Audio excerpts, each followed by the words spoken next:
जंगल की राहों में छुपा था कोई राज अंधेरा। दोस्ती की हंसी में घुला था डर का साया गहरा।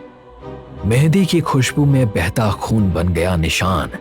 नदी नहीं थी पानी की, था दर्द भरा अरमान। एक चली थी साथ निभाने, खुद ही बन गई कहानी। विरिकस के इस चक्र में खो गई हर एक जवानी।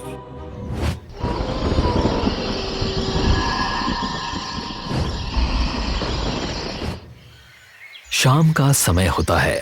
आनंदी और प्रेक्षा, जो दो सबसे अच्छी दोस्त हैं, हरे भरे जंगल के बीच से गुजरती सड़क पर साइकिल चला रही होती हैं। दोनों बहुत खुश दिखती हैं और ऐसे साइकिल चला रही होती हैं जैसे एक दूसरे से रेस लगा रही हों। साइकिल चलाते चलाते वो आगे बढ़ती रहती हैं और थोड़ी देर बाद जंगल की ओर जाने वाले एक रास्ते के पास आकर रुक जाती हैं। दोनों उस रास्ते को देखती हैं। उन्हें उसके बारे में जानने की जिज्ञासा होती है और वो पास ही खड़े एक फल बेचने वाले से पूछने का फैसला करती हैं। भैया, ये रास्ता कहाँ जाता है? ये तुम लोग क्या पूछ रहे हो? कहीं भी जाता हो? हम लोग शहर से आए हैं, यहाँ कुछ दिन रुकने। कैंपिंग करने आए हो? हाँ, कैंपिंग करने आए हैं। क्या अंदर जंगल में कोई नदी है? हाँ, सब कुछ है और जो नहीं होना चाहिए वो भी है। क्या मतलब? नहीं नहीं, कुछ नहीं। वहां से सीधे चले जाओ, बस 3 किलोमीटर पर एक नदी मिल जाएगी, अगर पहुंच पाए तो। आनंदी और प्रेक्षा उसे थोड़ा अजीब और डरावना सा महसूस करती हैं, लेकिन वो उसे नजरअंदाज करने का फैसला करती हैं और जंगल की ओर बढ़ जाती हैं। दोनों अपनी साइकिलें जंगल वाले रास्ते की तरफ मोड़ती हैं और अंदर चली जाती हैं। दोनों फल बेचने वाले के बताए अनुसार सीधे जंगल के अंदर साइकिल चलाती हुई आगे बढ़ती रहती हैं। थोड़े समय बाद वो एक पुराने और खुरदुरे पेड़ के पास आकर रुक जाती हैं। यार आनंदी, आधे घंटे तो हो ही गए होंगे हमें यहाँ साइकिल चलाते हुए। उस फ्रूट्स वाले के हिसाब से तो सीधे 3 किलोमीटर पर ही नदी थी ना? हाँ यार, मुझे तो लगता है 3 नहीं 6 किलोमीटर आ गए हम और कुछ नहीं मिला। अपना जीपीएस चेक करना जरा, देखे तो हम कहाँ हैं। आनंदी अपने बैग से जीपीएस ट्रैकर निकालती है, लेकिन उसमें कोई सिग्नल नहीं मिलता। यार, इसे भी अभी खराब होना था। क्या हुआ? No signal. शिट यार, अब क्या करें हम? मुझे लगा ई मैप से काम हो जाएगा, इसलिए मैंने दूसरे मैप्स लिए नहीं यार। अच्छा, एक काम करते हैं, हम जिस रास्ते से यहाँ आए हैं वही रास्ता फॉलो करके रिटर्न चले जाते हैं। आनंदी ऊपर देखती है, तब तक चारों ओर अंधेरा हो चुका होता है। देख रही हो? ओह हाँ यार, ये तो मैंने देखा ही नहीं था। एक काम करते हैं, हम कोई खाली जगह ढूंढ लेते हैं और आज रात वहीं रुक जाएंगे। जैसे ही वो वहां से आगे निकलती हैं, जंगल की आत्मा विरिकस वहां दिखती है, उसी जगह पर जहां वो अभी खड़ी थीं, और विरिकस उन्हें जाते हुए देखती रहती है। कुछ आगे बढ़ने के बाद वो एक ऐसी जगह पर पहुंचती हैं जो खाली सी लगती है। चारों तरफ बड़े बड़े पेड़ होते हैं और वहां काफी अंधेरा होता है। दोनों वहां रुक जाती हैं। ये जगह सही लगती है, क्या बोलती हो? हाँ चलो, यहीं कैंप सेटअप करते हैं। हाँ चलो। वो दोनों अपना कैंप सेटअप करने लगती हैं। कैंपिंग लाइट जलाती हैं। अब खाने का क्या? मैंने अपने बैग में कुछ कप नूडल्स रखे थे, शायद उससे काम हो जाए। पर गर्म पानी, ओह शिट, ये तो मेरे ध्यान से ही निकल गया। अब क्या करें? एक काम करते हैं, तुम जंगल की तरफ जाकर लकड़ियां इकट्ठे करो और मैं यहाँ बाकी चीजों और सामान का ध्यान रखती हूँ। पर आनंदी, मुझे अकेले में डर लगता है। क्या हम साथ में नहीं जा सकते? अगर साथ गए और पीछे से हमारा सामान कोई ले गया तो? चलो ना, यहाँ बीच जंगल में कौन ही आएगा। अच्छा, एक काम करते हैं, मैं लकड़ियां ढूंढ कर लाती हूँ, तुम यहाँ सामान का ध्यान रखो। अच्छा ठीक है, पर जल्दी आना। हाँ। आनंदी वहां से चली जाती है। प्रेक्षा पास पड़ी एक लकड़ी उठा लेती है और एक पत्थर पर बैठ जाती है। थोड़े समय बाद आनंदी जंगल के अंदर और गहराई में जाती हुई सूखी लकड़ियां ढूंढ रही होती है। वो थोड़ा आगे बढ़ती है और उसे बहते पानी की आवाज सुनाई देती है। ये पानी की आवाज, मुझे जाना चाहिए। आनंदी ये जानने की कोशिश करती है कि आवाज कहां से आ रही है और उसी दिशा में आगे बढ़ती जाती है। थोड़ी देर बाद वो एक छोटी सी बहती नदी तक पहुंच जाती है और ये देखकर उसके चेहरे पर तुरंत मुस्कान आ जाती है। वो अपने कपड़े उतारती है और किनारे रख देती है और अकेली ही नदी में उतर जाती है। वो ठंडे पानी का आनंद लेते हुए शांति से नहा रही होती है। तभी अचानक उसे जंगल की तरफ से एक तेज आवाज सुनाई देती है।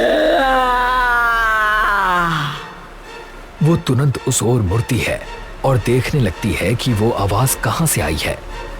दूसरी तरफ प्रेक्षा अभी भी जमीन पर बैठी होती है और आनंदी के वापस आने का इंतजार कर रही होती है। वो आसपास के जंगल के कीड़ों की हर आवाज से घबरा जाती है और डर जाती है। तभी उसे अंधेरे जंगल से एक लंबी चीख सुनाई देती है।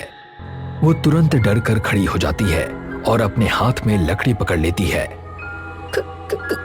कौन है वहां? उसे कोई जवाब नहीं मिलता।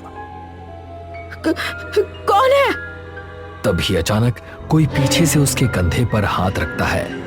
डर उसके पूरे शरीर में फैल जाता है और वो जल्दी से पीछे मुड़ती है। वो देखती है कि वहां उसके अलावा कोई नहीं है, बस आनंदी खड़ी होती है। थैंक गॉड तुम यहाँ आ गई। मैं तो डर ही गई थी यार, ये जंगल काफी डरावना है और वहां से कुछ आवाज आ रही थी। आनंदी प्रेक्षा को शांत करती है। कोई बात नहीं, डरो मत तुम, पहले शांत हो जाओ, सब ठीक है, मैं आ गई हूँ ना। थैंक यू यार, तुम तो लकड़ियां लेने गई थी ना, लाई नहीं? लकड़ियां छोड़ो, मैं कुछ और ढूंढ कर आई हूँ। वो क्या? मुझे वो नदी मिल गई है जिसके बारे में हमें बताया गया था। क्या सच? तब तो हमें वहीं जाना चाहिए। चलो हम टेंट को बंद करके वहां लेकर जाते हैं। इसे ले जाने की जरूरत नहीं है, हम वहां जाकर थोड़ी देर बैठते हैं, कुछ खाकर फिर यहाँ आ जाएंगे। प्रेक्षा कुछ देर सोचती है और फिर मान जाती है। दोनों साथ में घने जंगल की ओर चलने लगती हैं। जंगल के अंदर आनंदी तेजी से आगे बढ़ रही होती है और अपने सामने टॉर्च लिए हुए रास्ता देखती चल रही होती है। अंधेरे में भी उसके कदम तेज होते हैं, जबकि प्रेक्षा को उसके साथ चलने में दिक्कत आ रही होती है। वो भी अपने हाथ में टॉर्च लिए हुए उसके पीछे पीछे चलती है। आनंदी रुकना यार, इतनी तेज क्यों चल रही है? और कितनी दूर है? बस थोड़ा और प्रेक्षा, नदी के पास सब थोड़ा अलग है, वहां थकान नहीं लगती। प्रेक्षा कुछ देर तक उसके पीछे पीछे चलती रहती है। वैसे तो कुछ कह रही थी उस आवाज के बारे में, वो क्या था? वो एक लड़की थी, यहाँ रास्ता भटक गई थी, पर अब वो खुश है। तो इतनी अजीब बातें क्यों कर रही है? प्रेक्षा हवा में कुछ सूंघती है। और ये खुशबू कैसी है? मेहंदी जैसी स्मेल आ रही है। आनंदी चलना रोक देती है और वहीं खड़ी हो जाती है। वो पीछे मुड़े बिना ही प्रेक्षा से सख्त आवाज में बात करती है। तो तुझे मेहंदी पसंद नहीं? पता है कितनी शुभ होती है मेहंदी।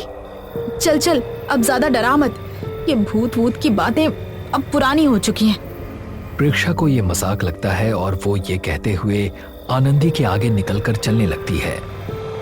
थोड़े समय बाद वो फिर से उसी नदी के पास पहुंचती है, लेकिन अब पानी पहले जैसा साफ नहीं दिखता। नदी सुस्त सी लगती है और उसका पानी गहरा और काला हो चुका होता है। ये नदी है? इसका पानी तो बिल्कुल काला है। आनंदी, यहाँ रुकने का कोई फायदा? वो बात करते करते अचानक रुक जाती है क्योंकि उसे कुछ दिखता है। वो देखती है कि आनंदी की जैकेट पानी में एक पत्थर पर अटकी हुई है। आनंदी, तेरा जैकेट वहां कैसे है? तू तो पहन के गई थी ना? आनंदी आगे बढ़ती हुई अंधेरे से बाहर आती है। उसकी चाल अब बदल चुकी होती है। वो दुल्हन का लहंगा पहने होती है, हाथों में चूड़ियां और गहने सजे होते हैं। उसका चेहरा बिल्कुल निर्जीव सा लगता है। मैंने नहा लिया है, पुराने कपड़े बोझ लग रहे थे। प्रेक्षा ये देखकर डर जाती है और एक कदम पीछे हट जाती है। तुम कौन हो? आनंदी कहाँ है? जैसे ही वो एक कदम आगे बढ़ती है, उसका चेहरा बदलकर किसी दूसरी लड़की का हो जाता है। उस दुल्हन के रूप में वो बहुत डरावनी लगती है। आनंदी वही है जहां उसे होना चाहिए था, मेरे साथ। मेरी डोली उठने वाली है प्रेक्षा, और मुझे सहेलियों की जरूरत है। विरकस अपना हाथ प्रेक्षा की ओर उठाती है। उसके हाथ खून बहने लगता है और बूंदे नीचे पत्थरों पर गिरने लगती हैं। ये देखकर प्रेक्षा डर जाती है और वहां से भागने की कोशिश करती है। जैसे ही वो पीछे मुड़ती है, उसे नदी की दूसरी तरफ आनंदी दिखाई देती है। वो भी दुल्हन के कपड़ों में होती है। उसकी आंखों में आंसू होते हैं और वो धीरे धीरे हवा में गायब हो जाती है। ये देखकर प्रेक्षा टूट जाती है और उसे समझ आ जाता है कि जो उसे यहाँ तक लेकर आई थी, वो कभी आनंदी थी ही नहीं। तुमने उसे मार दिया। वो मेरी सबसे अच्छी दोस्त थी। मैंने उसे मारा नहीं, मैंने उसे अमर कर दिया। अब वो कभी बूढ़ी नहीं होगी, वो कभी धोखा नहीं खाएगी, वो हमेशा कुंवारी रहेगी, मेरी तरह। वो आगे बढ़ती है और प्रेक्षा के पास पहुंच जाती है। प्रेक्षा नाव में सिर हिलाती है और अपनी जान बचाने के लिए वहां से भागने की कोशिश करती है। उसे भागने का कोई रास्ता नहीं मिलता, तो वो खुद ही नदी पार करने का फैसला करती है। वो बिना देर किए पानी में कूद जाती है। जैसे ही वो दूसरी तरफ तैर कर जाने लगती है, उसे पानी में से कई हाथ बाहर आते हुए दिखाई देते हैं, जिसका मतलब होता है कि वहां सिर्फ आनंदी नहीं थी, बल्कि वो सभी लड़कियां थीं जो पिछले कुछ दिनों में गायब हुई थीं। प्रेक्षा को समझ में आ जाता है कि नदी का रंग काला नहीं बल्कि लाल है। ये उन सभी लड़कियों के खून जैसा लगता है जिन्हें विरकस ने यहाँ फंसा रखा है, और अब अगली बारी उसकी है। तभी विरकस पानी से ऊपर उठती है और प्रेक्षा के कंधे को पकड़ लेती है। वो उसकी आंखों में देखते हुए एक डरावनी मुस्कान देती है। हमारी बारात तो उस खाई में गिर गई थी, पर मेरी डोली आज उठेगी।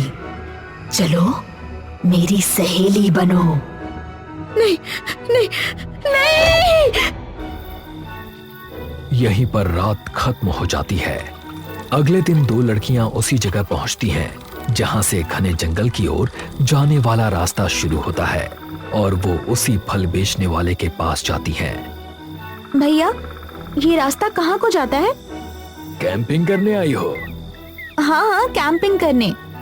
सीधे जाना और 3 किलोमीटर पर आपको एक बढ़िया सी नदी मिलेगी, मजा आएगा। दोनों उसके बारे में जानने के लिए उत्सुक होती हैं और साइकिल लेकर जंगल के अंदर चली जाती हैं, और इस तरह से विरकस का चक्र चलता रहता है।